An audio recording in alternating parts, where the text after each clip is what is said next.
2024 లేదా 25లో డిగ్రీ లేదా బీటెక్ చదివారా? సాఫ్ట్‌వేర్ జాబ్ కోసం ఎదురు చూస్తున్నారా? అయితే కోడ్ జ్ఞాన్ 100 డేస్ కోర్సులో చేరండి, జాబ్ సాధించండి. అసైన్మెంట్ భూముల్ని అమ్ముకోవడానికి అవకాశం ఉందా? ఇది చాలా పెద్ద సమస్య, ఎక్కువ మందికి ఉన్న సమస్య. అసైన్మెంట్ భూములు కొనొచ్చా?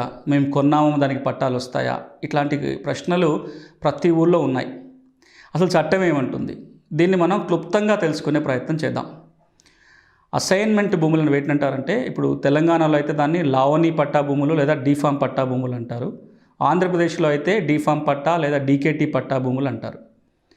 ఇవి భూమి లేని పేదలకి ప్రభుత్వం సాగు చేసుకోవటం కోసమో ఇల్లు కట్టుకోవడానికో ఇచ్చిన భూమి. ఇంటి స్థలం కావచ్చు, వ్యవసాయ భూమి కావచ్చు. ఎవరికైతే ప్రభుత్వం భూమి ఇస్తుందో వాళ్ళు ఆ భూమిని అనుభవించాలి. తరతరాలుగా అంటే వారసత్వంగా వాళ్ళ పిల్లలకి ఆ భూమి చేతులు మారుతూ పోవాలి తప్ప మరే విధంగా ఆ భూమిని ఇతరులకి బదలాయింపు చేయటానికి, ట్రాన్స్ఫర్ లేదా అమ్మటానికి వీలు లేదు.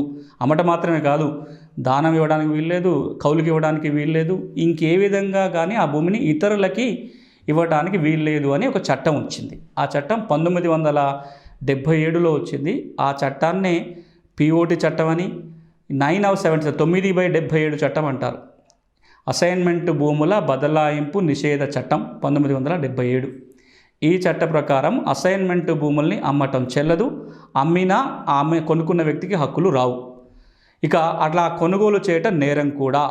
ఈ పిఓటి చట్టం కింద చట్టవిరుద్ధంగా అసైన్మెంట్ భూములు కొన్నా ఒకసారి అది చెల్లదు అని కోర్టు తీర్పు ఇచ్చిన తర్వాత కూడా అసైన్మెంట్ భూములో కొనసాగినా సరే జైలు శిక్ష విధించవచ్చు, పెనాల్టీ వేయొచ్చు, 6 నెలల వరకు జైలు శిక్ష కూడా విధించవచ్చు ఈ చట్టం. కానీ ఇట్లా ఈ చట్టం ఉన్నా సరే ఇప్పటికీ కొన్ని లక్షల ఎకరాల భూమి చేతులు మారింది. ఎన్నో కోర్టు తీర్పులు వచ్చినాయి ఈ అసైన్మెంట్ భూములకు సంబంధించి. వాటిని మరింత లోతుగా వెళ్లకుండా ఒక్క విషయాన్ని మీకు ఇప్పుడు వివరించే ప్రయత్నం చేస్తా. కొన్ని రకాల అసైన్మెంట్ భూముల్ని అమ్మకాలు కొనుగోలు చేయడానికి వీలవుతుంది.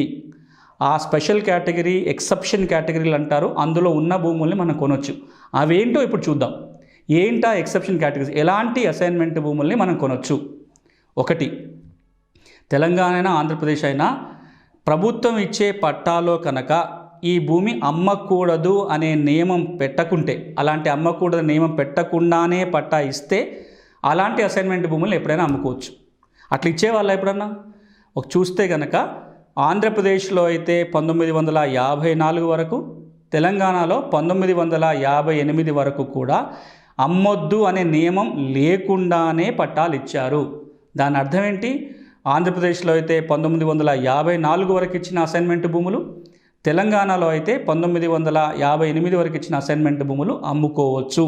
అలాంటి భూములు కొనడం, అమ్మడం చట్టబద్ధమే, చెల్లుతుంది. ఇది మొదటి కేటగిరీ. ఇక రెండో కేటగిరీ ఏంటంటే 1977లో ఎప్పుడైతే చట్టం వచ్చిందో ఆ చట్టం రావటానికంటే ముందు ఎవరైనా భూమి లేని పేద వ్యక్తి అసైన్మెంట్ భూములు కొన్నట్లయితే ఈ చట్టం వాళ్ళకి వర్తించదు. ఆ భూమి మీద వాళ్ళకి హక్కులు వస్తాయి. ఎవరు ఈ భూమి లేని నిరుపేద? 5 ఎకరాల కంటే తక్కువ భూమి కలిగి ఉండి పేదవాళ్ళు అయి ఉండి అసైన్మెంట్ భూముల్ని 77 కంటే ముందు కొంటే ఈ చట్టం వర్తించదు. ఆ భూమి మీద వాళ్ళకి పూర్తి హక్కులు వస్తాయి. ఇది రెండో కేటగిరీ. ఇక మూడో కేటగిరీ ఏంటంటే ఈ అసైన్మెంట్ భూములు అమ్మొద్దు కానీ పంట రుణాల కోసం, ఇతరత్ర భూమిని అభివృద్ధి చేసుకోవడం అప్పు కోసము బ్యాంకులకి కుదవబెట్టవచ్చు, తనఖా తాకట్టు పెట్టవచ్చు. కోఆపరేటివ్ సొసైటీస్ కానీ బ్యాంకులకు కానీ కుదవబెట్టవచ్చు. అట్లా ఎవరైనా ప్రభుత్వ భూమి పొందిన వ్యక్తి అసైన్మెంట్ భూమిని కుదవబెట్టి అప్పు కనుక చెల్లించకపోతే బ్యాంకు వాళ్ళు ఆ భూమిని వేలం వేయచ్చు, వాళ్ళ అప్పు తిరిగి రాబట్టుకోవడం కోసం. అట్లా కనుక వేలం వేస్తే ఆ వేలంలో ఎవరైనా ఆ భూములు కొంటే వాళ్ళకు కూడా పూర్తి హక్కులు వస్తాయి, అవి పట్టా భూములుగా మారుతాయి. ఇది మూడోది.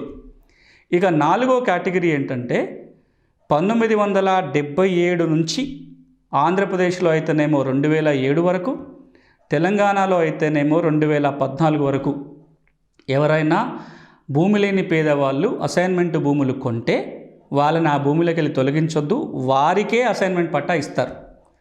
77 కంటే ముందు కొంటేనేమో పట్టా భూమి అయిపోతుంది. 77 తర్వాత కనుక కొంటే పట్టా భూమిగా మారదు, కానీ కొనుక్కున్న వాళ్ళకి లావణి పట్టా లేదా డీఫామ్ పట్టా ఇవ్వటం జరుగుతుంది. ఇది ఇంకొక కేటగిరీ. ఇక చివరిగా మరొక కేటగిరీ ఏంటంటే ఈ అసైన్మెంట్ భూములు అనేది పేదవాళ్ళకి మాత్రమే కాకుండా స్పెషల్ కేటగిరీ పీపుల్ కూడా కొన్ని లవణి పట్టాలు ఇచ్చారు, అసైన్మెంట్ పట్టాలు, డిఫామ్ పట్టాలు ఇచ్చారు. ఎవరు వాళ్ళు?